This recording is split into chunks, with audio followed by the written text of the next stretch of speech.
Hello, my name is Orhan. Welcome to the very first episode of the Tesla Show. In this video, I will reveal the number one reason behind Tesla's enormous success. First, I want to define Tesla's success. I have 4 points to share with you today. First point, Tesla and Ford are the only American automakers that haven't gone bankrupt out of thousands of car startups. Elon Musk said, prototypes are easy. Production is hard, and being cash flow positive is excruciating. Fact number 2, year-over-year growth in production number is about 60%. For the last 8 years, Tesla has been growing their production 60% year-over-year. This is unheard of, and their goal is to produce 20 million cars per year by 2030. Fact number 3, financials are very important. I'm happy with what I see on the latest financial summary. $3.1 billion of cash generated in only last quarter, an automotive gross margin of 30.5%. For comparison, BMW and the Daimler Group have the margin of only around 20-21%. And the success fact number 4, Model 3 deliveries started in 2017. And 4 years later, it becomes the best-selling premium sedan in the world. How is that even possible? Best-selling not just among electric vehicles, but all of them. Outselling long-time industry leaders such as BMW 3 Series and Mercedes E-Class. Okay, now let's talk about Tesla's secret weapon. The number one reason why they are so successful. What gives Tesla the edge over their competition? What competition? Can you guess what that number one reason is? What's their secret weapon? Their battery technology, the timing of the events when Tesla came aboard, their over-the-air updates that make their cars better with each and every update? Nope. Tesla's secret weapon, the number one reason behind Tesla's enormous success is Elon Musk. The legend, the genius, the visionary. Tesla is not just another car company. Tesla's mission is to accelerate the world's transition to sustainable energy. Tesla builds not only all-electric vehicles, but also infinitely scalable, clean energy generation and storage products. Many don't know this about Elon Musk, but he is not just a CEO. In fact, he hates being a CEO. He is an engineer at core, one of the best ones in the world. Today I want to share with you a couple of clips from an interview that Sandy Munro had recently. Sandy Munro is an American automotive engineer who specializes in machine tools and manufacturing. He's one of the top experts out there. They have Elon Musk. Elon Musk does not have an MBA. He is a technocrat extraordinaire. He knows technology.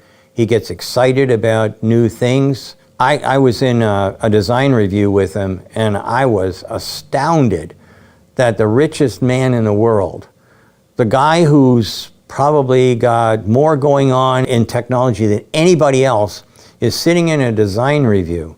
You know how many CEOs I've seen in design reviews? None. I have seen 0 CEOs ever participating in a design review, ever. They wouldn't know what to say. They wouldn't know what was going on.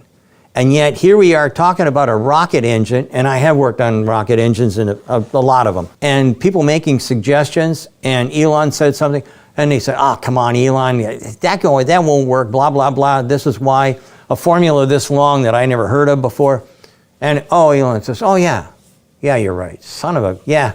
Okay, all right, forget that. What else have we got? Do you know what happens when you contradict a CEO in a meeting? I mean, it's instantaneous. Your career is over, period. When you've got that kind of flow, and then what's Elon's edict to his people? Chain of command is too slow. Just get the job done. I mean, really? I mean, this is strategic. Imagine a CEO that knows their products inside out from an engineering perspective. This company is unstoppable. Now, what does that mean for Tesla's competition? I'm worried about the United States. I'm worried that they're sitting on their hands too much. I'm worried that they're not making strategic decisions. They're making tactical decisions as a rule just to appease Wall Street or maybe get their name in the paper. One of the examples that came out in the press here in Detroit was something from John McElroy. He's kind of like a local favorite here. And he said the Tesla deal with Hertz is a giant embarrassment to the Detroit 3. Okay? The traditional automakers have never seen anything like that ever before. Never. And that is a good indication of what's going to be coming down the road. They don't get it. They're still frozen in time.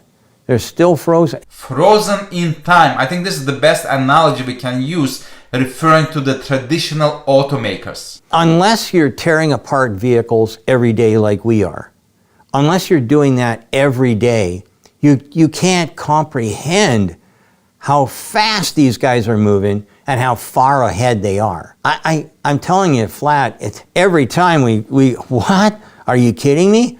I mean, people talk about some technology and the next thing you know, it's stuck inside of a Tesla. This is absolutely incredible. The press doesn't talk about this stuff. That's why I'm sharing with you this information from the expert. Look at that chip that they just came up with, that new teraflop chip. I mean, are you kidding me? Who can even make this thing? Okay, so if you look at the original car that we took apart, the Model 3 we took apart, and you look at the controller board, okay, there are 3 NVIDIA chips there, right? They designed their own chip. It went down to 2. And now the next boards that come out, it'll have 1. Oh, there's a chip shortage. Hey, you know what? Let me think about this. If I could take 2/3 of the chips out of my circuit board, how much faster or better could it be? And then you look at these other ones. So you look at the chips on the different boards, right? You've got 10 millimeter chips, 5 millimeter chips, and now we're looking at 3 millimeter and in essence, a 1 millimeter chip that they're working on. Okay, if you're looking at the 3 and the 1 millimeter chips, that's where all of the guys who are making chips, that's where they want to go. They want to go in that direction because they can make a whole lot more money at it. But everybody else wants to buy the 10 because, well, it's old and reliable. And look, here it is, right here. Here's my standard. It says I have to use that 10. The 10 millimeter chip is going away.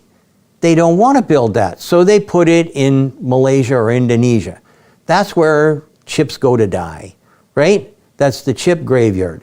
It's not just about creating those brilliant ideas. It's about executing them.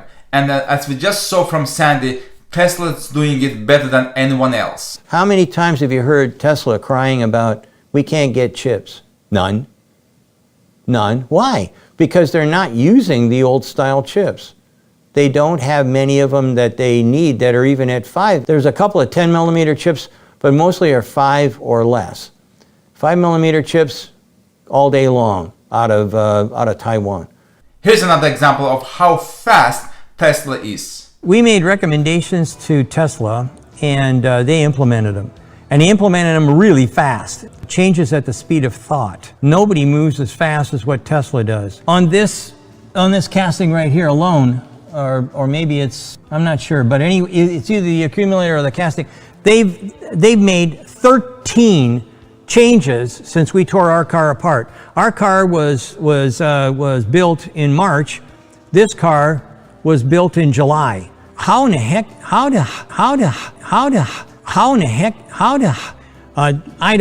don't know of anybody that makes changes like that. Let's hear a question that was asked recently of GM's CEO. Right now, Tesla is at 63% market share. By 2025, some believe that you can catch Tesla. You guys are at, what, 9-10% right now in the U.S. Do you think that you can catch Tesla by 2025? Absolutely, Phil. Absolutely not. Check out her body language. She's shaking her head. Absolutely, Phil. And I'll stop right here. Thank you for joining me today. Make sure to subscribe to my YouTube channel to stay up to date with what's happening with Tesla.